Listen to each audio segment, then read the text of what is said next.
사흘 후에 바울이 유대인 중 높은 사람들을 청하여 그들이 모인 후에 이르되, 여러분 형제들아, 내가 이스라엘 백성이나 우리 조상의 관습을 배척한 일이 없는데 예루살렘에서 로마인의 손에 죄수로 내준 바 되었으니 로마인은 나를 신문하여 죽일 죄목이 없으므로 석방하려 하였으나 유대인들이 반대하기로 내가 마지 못하여 가이사에게 상소함이요 내 민족을 고발하려는 것이 아니니라.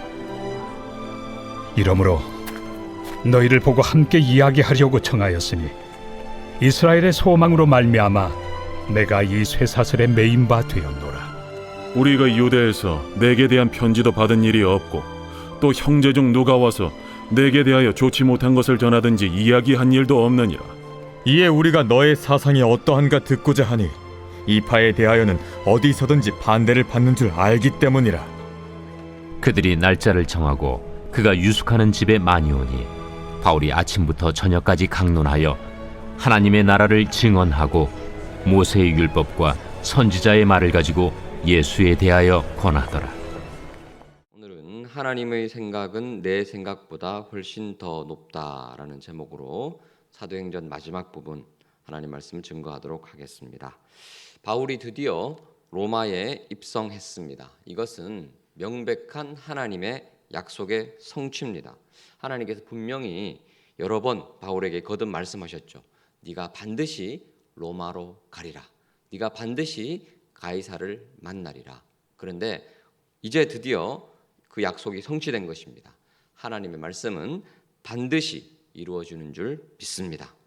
그런데 하나님의 약속의 성취의 방식은 우리의 예상과 다르게 성취될 때가 있습니다.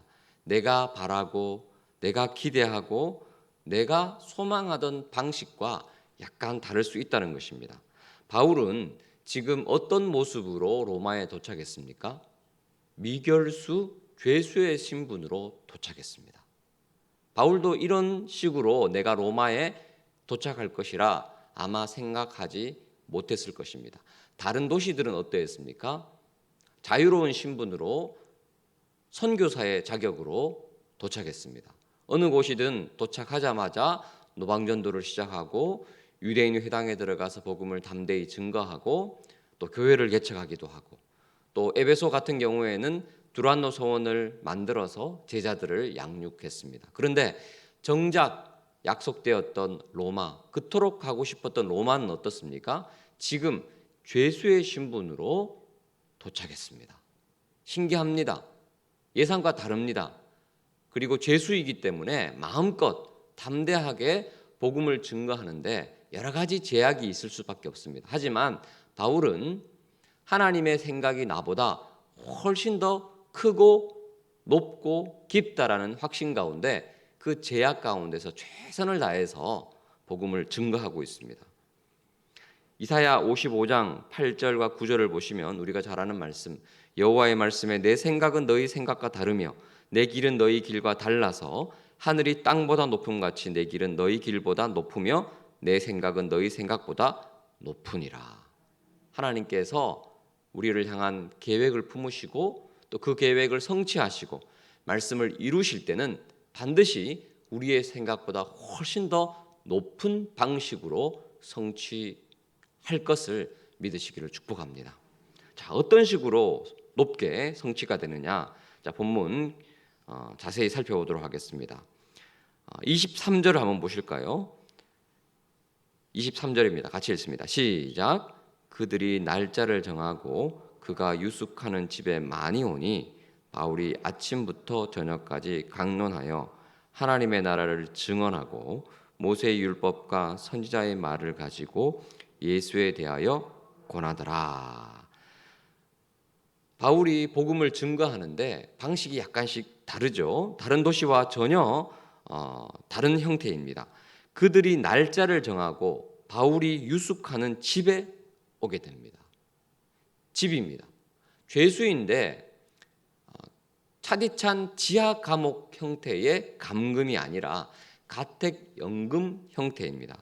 자, 후반부 맨 뒤쪽을 보시면 30절을 보시면 바울이 온 이태를 자기 셋집에 머물면서 자기에게로 오는 사람을 다 영접하고, 바울이 셋집에 머문다 이런 표현이 있죠. 이것이 바로 가택연금입니다. 바울은 지금 분명히 쇠사슬에 매인바된 죄수였습니다. 20절을 보시면 내가 이 쇠사슬에 매인바 되었다라고 그런 표현이 있죠. 분명 자유가 제한되었습니다. 그런데 깜깜한 지하 감옥이 아니라 가택연금, 작은 방을 빌려서 세를 주고 살았습니다. 2년 동안. 밖으로 자유롭게 나갈 수는 없습니다. 하지만 찾아오는 손님은 얼마든지 받을 수 있습니다. 가이사에게 재판받기 2년 동안은 그러했습니다. 그래서 생각보다 많은 사람들이 바울을 찾아왔습니다. 날짜를 미리 정하고 와야 할 정도로 굉장히 많이 찾아왔습니다. 바울은 이 한계 속에서 최선을 다해서 복음을 전하고 있는데 성경은 어떻게 얘기합니까? 자, 31절을 보시면 하나님의 나라를 전파하며 주 예수 그리스도에 관한 모든 것을 담대하게 거침없이 가르치더라. 가택연금임에도 불구하고 자유롭게 밖에 나가서 복음을 전할 수 없음에도 불구하고 복음이 거침없이 가르쳐지는 놀라운 역사가 있는 것입니다. 사도 바울은 상황과 환경이 안 좋다면서 불평하고 신세한탄하지 않았습니다. 자신에게 주어진 환경에서 작은 가능성을 열어두고 최선을 다해서 복음을 증거했습니다. 그 덕분에 담대하게 거침없이 복음이 전파될 수 있었다는 것입니다. 주 안에 사랑하는 성도 여러분, 우리에게 주어진 환경, 내가 바라는 방식대로 활짝 열리지 않을 수 있습니다. 아주 좁게 열릴 수 있습니다. 한계가 있을 수 있습니다. 불평하고 원망하는 것이 아니라 나에게 주어진 환경 가운데서 담대하게 주님의 선을 이루시는 저와 여러분 되시기를 축복합니다. 16절을 보시면 우리가 로마에 들어가니 바울에게는 자기를 지키는 한 군인과 함께 따로 있게 허락하더라. 이런 표현이 있죠. 가택연금 상태니까 어떻게 됩니까? 군인이 지금 바울을 지키고 있는 것입니다. 보초 역할이죠. 24시간 감시를 당하는 것이니 불편할 수밖에 없습니다. 바울 입장에서는 눈치를 볼 수밖에 없습니다. 그런데 사도 바울은 전혀 다른 관점으로 해석합니다. 낯선 거대한 도시 로마에 도착을 했는데 이 군인이 나를 철저하게 감시한다 이렇게 생각하기보다 이 군인이 나를 보호해 준다 이렇게 생각할 수도 있습니다. 바울이 얼마나 살해의 위험 가운데 늘 있었습니까?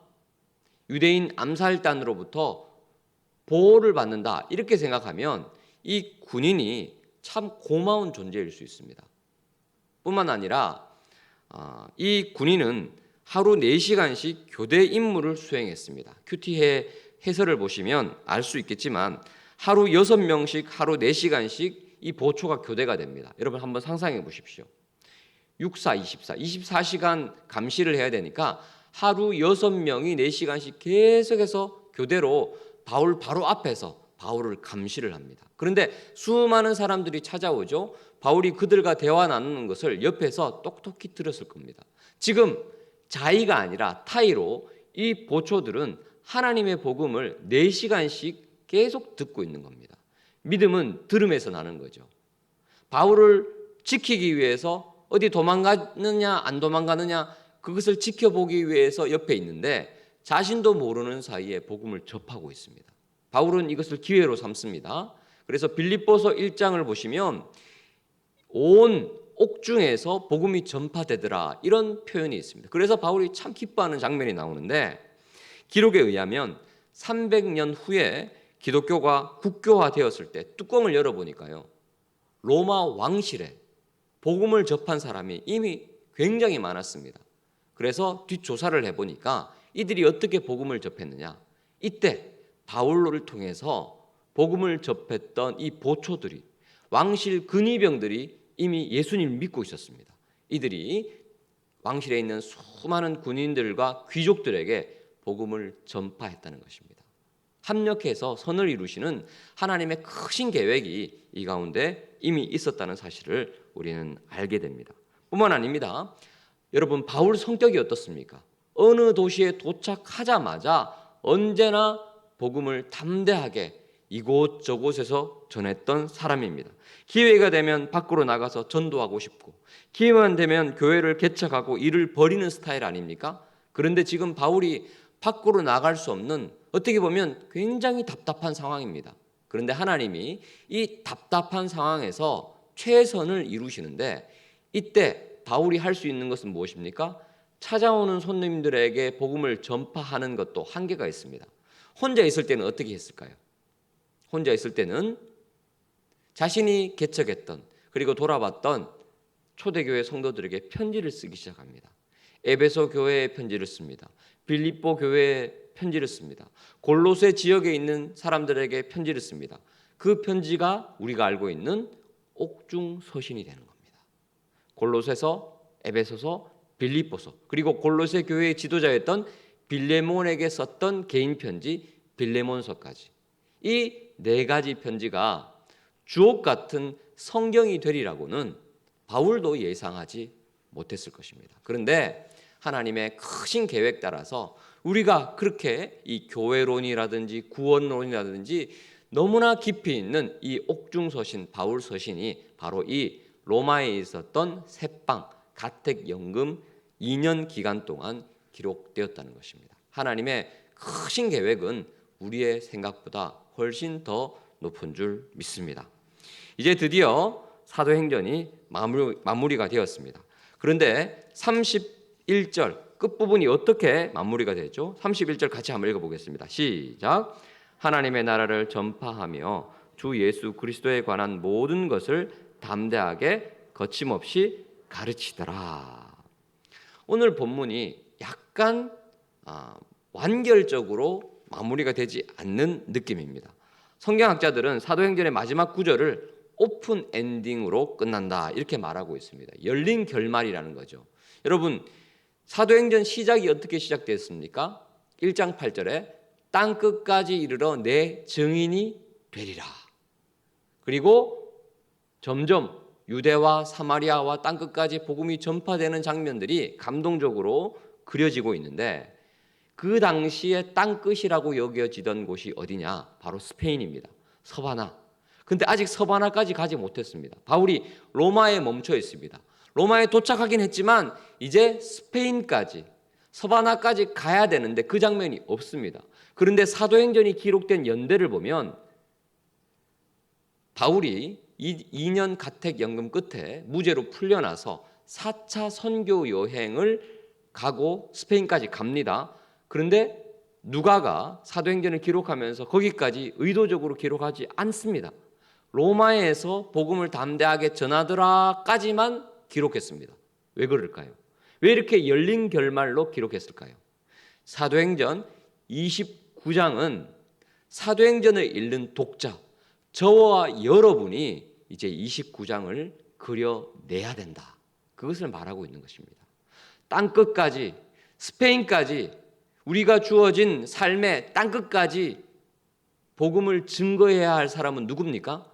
바로 우리라는 것입니다.